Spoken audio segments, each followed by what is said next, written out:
Good morning friends. I hope आप सब अच्छे होंगे। आपका स्वागत है आपके अपने YouTube channel current affairs for exam में। चलिए आज दिनांक 26/8/2024 की प्रश्नावली शुरू करते हैं। हाल ही में अमेरिका ने इजराइल को अमेरिकी हथियारों पर खर्च करने के लिए कितनी राशि जारी की है? $2 बिलियन, $2.5 बिलियन, $3 बिलियन, $3.5 बिलियन। इसका सही जवाब है $3.5 बिलियन। हाल ही में अमेरिका ने इजराइल को अमेरिकी हथियारों पर खर्च करने के लिए $3.5 बिलियन की राशि जारी की है। चलिए अगले प्रश्न पर आते हैं। हाल ही में प्रधानमंत्री ने कितनी अधिक उपज देने वाली जलवायु के अनुकूल फसल की किस्में जारी की हैं? 104, 106, 107, 109। इसका सही जवाब है 109। हाल ही में प्रधानमंत्री श्री नरेंद्र मोदी जी ने 109 उच्च उपज देने वाली जलवायु के अनुकूल फसलों की किस्में जारी की हैं। भारतीय कृषि अनुसंधान परिषद अर्थात ICAR Indian council of agriculture research ने उच्च उपज देने वाली जलवायु के अनुकूल और बायोफोर्टिफाइड फसल बीजों की किस्में विकसित की हैं और PM मोदी किसानों के लिए इन 109 फसलों को जारी करेंगे। इसका उद्देश्य यह सुनिश्चित करना है कि विज्ञान और अनुसंधान का लाभ सीधे किसानों तक पहुंच सके। ICAR कृषि और किसान कल्याण मंत्रालय के तहत एक स्वतंत्र संगठन है। इसकी स्थापना 1929 में एक पंजीकृत सोसाइटी के रूप में की गई थी। चलिए अगले प्रश्न पर आते हैं।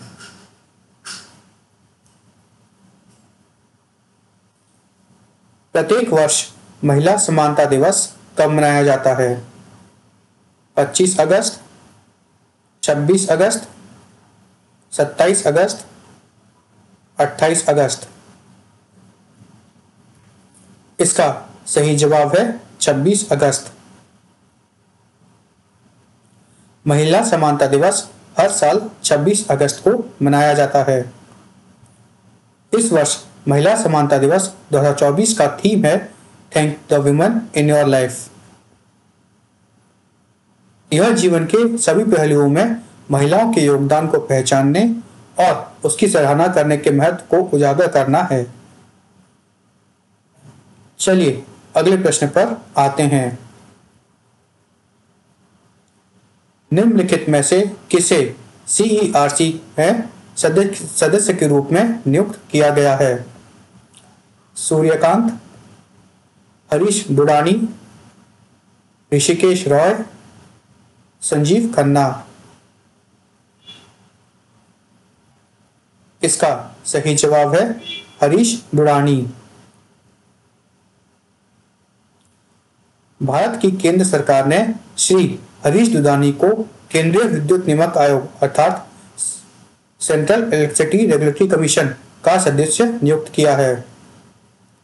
केंद्रीय विद्युत नियामक आयोग विद्युत नियामक आयोग अधिनियम 1998 के प्रावधानों के तहत भारत सरकार द्वारा स्थापित एक वैधानिक निकाय है, अर्थात ये एक स्टैट्यूटरी बॉडी है जो कि इलेक्ट्रिसिटी रेगुलेटरी कमीशन एक्ट 1998 के तहत स्थापित की गई है।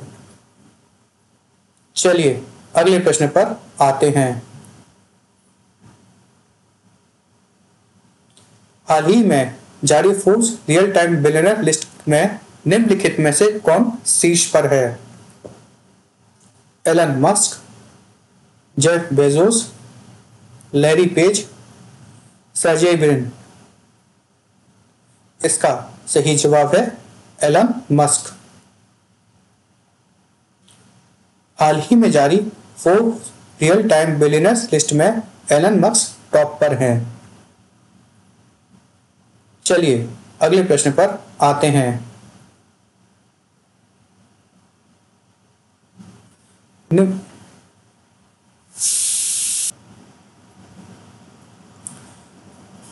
निम्नलिखित में से किस राज्य सरकार ने आधिकारिक तौर पर रत्नागिरी में जियोजिल्फ और पेट्रोजिल्फ को संरक्षित स्मारक के रूप में नामित किया है?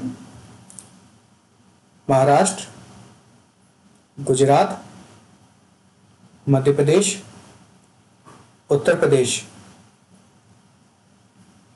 इसका सही जवाब है महाराष्ट्र।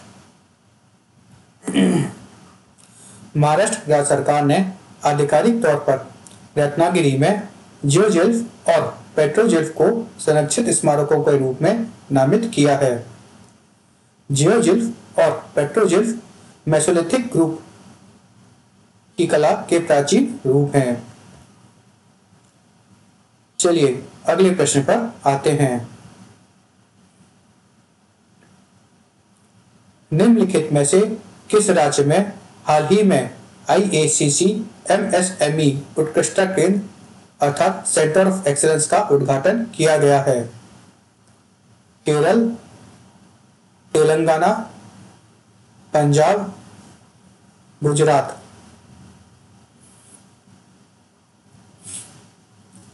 इसका सही जवाब है गुजरात। हाल ही में गुजरात में IACC MSME centre of excellence का उद्घाटन किया गया है। गुजरात के मुख्यमंत्री श्री भूपेंद्र पटेल ने भारत में MSME के लिए Indo America chamber of commerce के पहले उत्कृष्टता केंद्र का उद्घाटन किया। भारत में IACC द्वारा बनाया गया पहला केंद्र निर्यात बाजारों के प्रभावी ढंग से पूरा करने के लिए सूक्ष्म, लघु और मध्यम उद्यमों को उन्नत करना और मजबूत करना है। चलिए अगले प्रश्न पर आते हैं। रहफात अहमद ने निम्नलिखित में से किस देश के मुख्य न्यायाधीश के रूप में शपथ ली है? Maldives, Bangladesh, Indonesia, Laos. इसका सही जवाब है बांग्लादेश। रहफात अहमद ने बांग्लादेश के नए मुख्य न्यायाधीश के रूप में शपथ ली है। चलिए अगले प्रश्न पर आते हैं।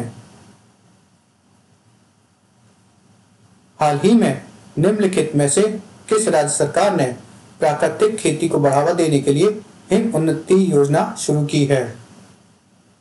उत्तराखंड, असम, पंजाब, हिमाचल प्रदेश।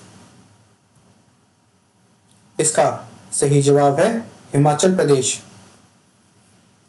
हाल ही में हिमाचल प्रदेश राज्य सरकार ने प्राकृतिक खेती को बढ़ावा देने के लिए हिम उन्नति योजना शुरू की है। यह योजना 32,149 हेक्टेयर से अधिक भूमि पर रसायन मुक्त खेती करने वालों 1.92 लाख किसानों को सहायता प्रदान करेगी। इसका उद्देश्य क्लस्टर आधारित विकास मॉडल और प्राकृतिक कृषि पद्धतियों को बढ़ावा देकर कृषि को आर्थिक रूप से व्यवहारिक बनाना है। चलिए अगले प्रश्न पर आते हैं। हाल ही में निम्नलिखित में से किसने मिशन कर्मयोगी के तहत अमृत ज्ञान कोश पोर्टल और संकाय विकास पोर्टल अर्थात फैकल्टी डेवलपमेंट पोर्टल लॉन्च किया है? श्री नरेंद्र मोदी, श्री अमित शाह, श्री पीयूष गोयल, श्री डॉक्टर जितेंद्र सिंह। इसका सही जवाब है डॉक्टर जितेंद्र सिंह। हाल ही में केंद्रीय मंत्री डॉक्टर जितेंद्र सिंह ने अमृत ज्ञान कोश अर्थात अमृत ज्ञान कोश पोर्टल और फैकल्टी डेवलपमेंट पोर्टल लॉन्च किया है। फ्रेंड्स, आज का सेशन यही समाप्त होता है। आपको हमारा सेशन कैसा लगा कमेंट करके बताइएगा तथा लाइक एवं सब्सक्राइब अवश्य कीजिएगा। धन्यवाद।